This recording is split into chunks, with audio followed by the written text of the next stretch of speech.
Oi, pessoal. Então, hoje a gente vai estudar um conteúdo de sexto ano relacionado à atmosfera, tempo e clima. Será que tem diferença entre esses dois termos? Vamos estudar na aula de hoje. O objetivo da nossa aula é identificar as diferenças entre o tempo e o clima e compreender as características do tempo. Que tempo é esse que a gente fala em geografia? Com relação à atmosfera. É o mesmo tempo cronológico? Claro que não. Né? O tempo cronológico é aquele relacionado a minutos, a horas, a segundos. Não tem nada a ver com o que a gente vai ver agora.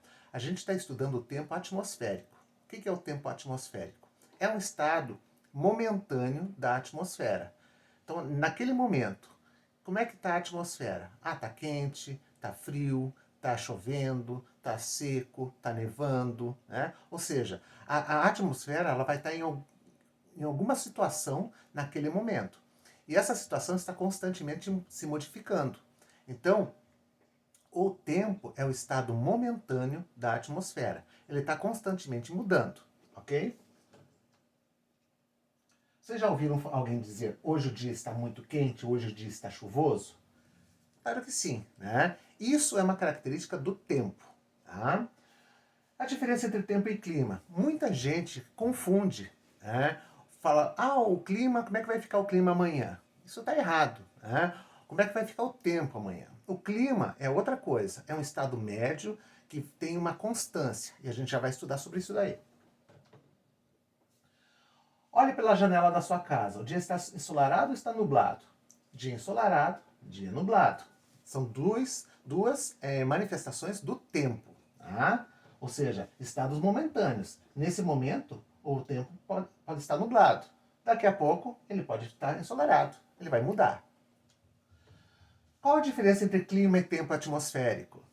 O tempo é o estado momentâneo da atmosfera em determinado lugar. Ele está sempre mudando. Então, constantemente, o tempo muda. Curitiba, a gente até diz, né, que faz as 4 estações no mesmo dia. Você tem que sair de casaco de manhã, depois camiseta, né, guarda-chuva. Por quê? Porque o tempo em Curitiba, devido as condições do clima, que a gente já vai estudar daqui a pouco, ele muda bastante, ele é bastante variável, né, as situações de tempo em Curitiba. Já o clima é o comportamento e a dinâmica das condições da atmosfera, que podem ser chuvas, ventos, temperaturas, etc., em um dado local. Para determiná-lo, é preciso vários anos de estudos e observações. Então é feito um estudo, geralmente em torno de 30 a 35 anos, das condições do tempo diariamente em determinado lugar, em determinado local, e é feita uma média. Através dessa média, você pode definir as características do clima daquela região.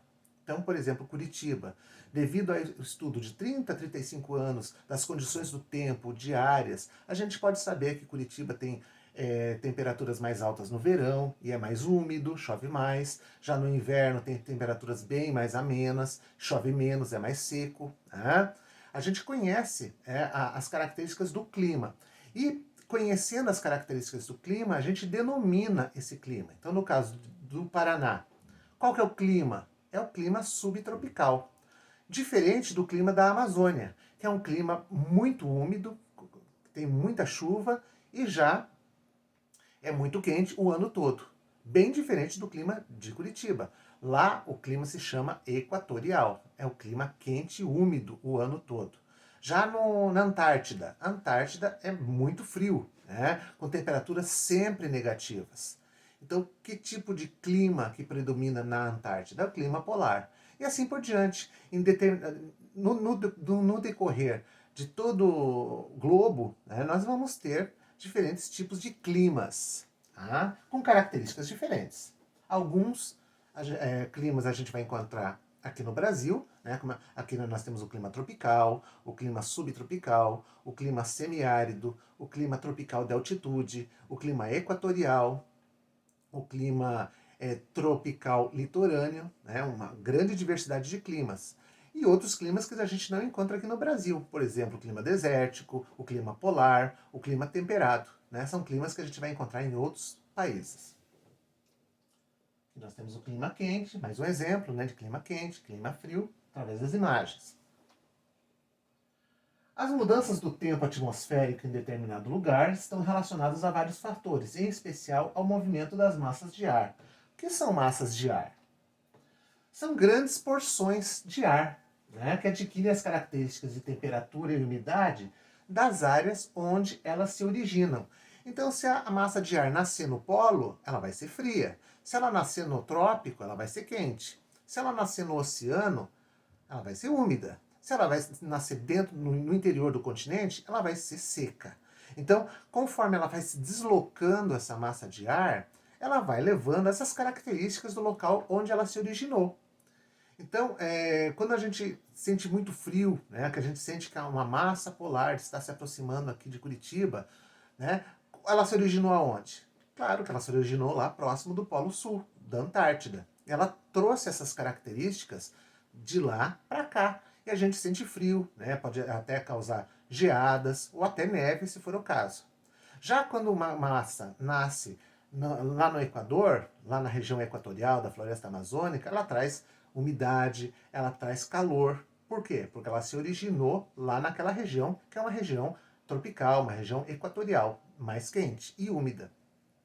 Isso é importante porque pelo nosso abastecimento de água, né? A Amazônia é um rio voador, ou seja, ela traz essa umidade para a nossa região sudeste, a nossa região sul, e abastece os nossos reservatórios de água. Isso é muito importante.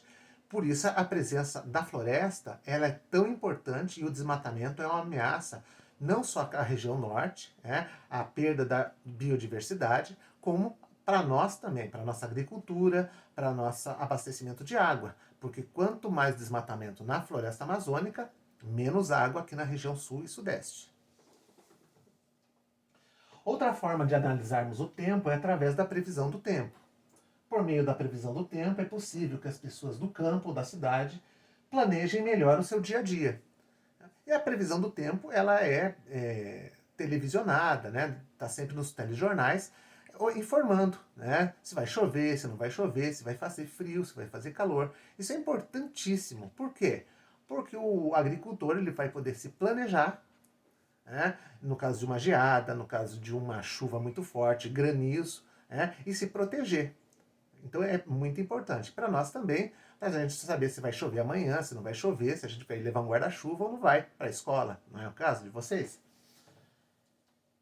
Aqui nós temos um exemplo, né, do mapa do Paraná, né, e algumas características. Então, Curitiba, né, nublado, por exemplo. Aqui em Guarapuava, parcialmente nublado. Aqui em Maringá, sol entre nuvens, com alguns períodos de chuva, né, e assim por diante. Então, através de satélites e sensores, pode-se conseguir esse tipo de informação. É uma informação infalível, que não vai ter nenhum tipo de erro? Não. Pode ocorrer. Previu que vai chover amanhã e não choveu. Pode acontecer, porque vários fatores podem interferir nas condições da atmosfera. Então, pode acontecer de não se cumprir a previsão, né, de forma infalível. Mas, geralmente, 90%, 95% da previsão é correta. E o clima influencia em nossa vida? Nas sociedades humanas, o clima influencia as dinâmicas culturais, econômicas e sociais, incluindo a maneira como os povos se vestem e se alimentam nas diferentes estações do ano. Então, as pessoas que moram numa região fria, né, com neve, vão se vestir, vão ter costumes diferentes dos nossos aqui do Brasil, que é uma região tropical, né, uma região mais quente, uma região mais úmida também. Quando observamos fotografias de uma paisagem, muitas vezes podemos ver indícios do clima no local retratado. Então aqui nós temos uma praia, né, uma paisagem na praia. Então a gente já sabe o quê? Que é uma região quente, uma região tropical, né, com praias, com florestas tropicais. Aqui a gente já vê uma vegetação, provavelmente uma mata atlântica. Né? Então a gente já pela própria imagem, a gente já sabe, já tem uma ideia de como que é o clima, de como que é aquela região. Se é uma região quente, fria, se é uma região tropical, temperada e assim por diante. Aqui também, né, nós temos uma imagem de neve. Né? Provavelmente, claro, com certeza não é do Brasil. Né? O Brasil não tem a Europa, Estados Unidos, a gente vai ter esse tipo de paisagem, ok? Bem, pessoal, eu gostaria de agradecer a atenção de vocês, achei muito legal, e nas próximas aulas a gente vai falar novamente sobre clima, sobre fatores climáticos e elementos climáticos. Muito obrigado e até a próxima!